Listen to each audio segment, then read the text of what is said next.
It's not what happens to you, but how you react to it that matters. Epictetus.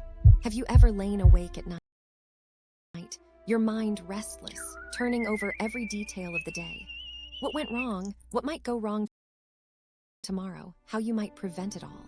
Maybe you've noticed the tension in your jaw or the heaviness in your chest after trying to manage every outcome at work, at home, in relationships. It's hard to explain, but sometimes it feels as though the world is a vast, shifting puzzle, and you are responsible for every piece falling into place. And on days when things slip through your grasp, when plans unravel, the exhaustion sets in.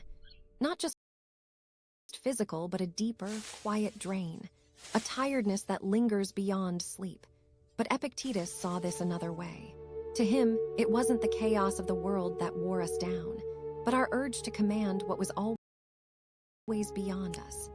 Epictetus believed that much of our suffering comes from confusing what we can control with what we cannot. He taught that our true power lies in governing our own responses, our actions, our choices, our judgments. Like an ancient teacher calmly lighting a lantern in a storm, Epictetus invites us to separate what is truly ours from what is not. We cannot stop the rain, but we can decide whether to curse the clouds or listen to the quiet it brings. We cannot shape other people's choices, but we can shape our presence when they struggle or disappoint us.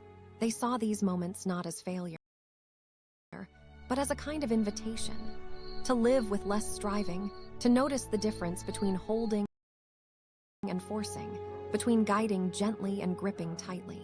When we begin to see life through this lens, something subtle shifts. The pressure to micromanage every outcome begins to lift.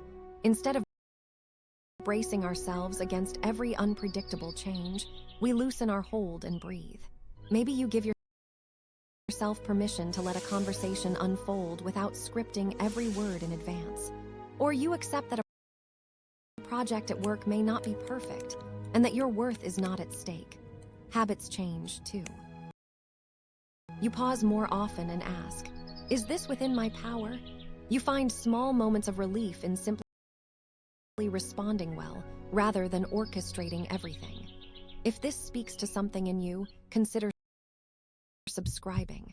I'm building a quiet corner of the internet for people like us, people asking harder questions, healing deeper wounds, and finding their way forward.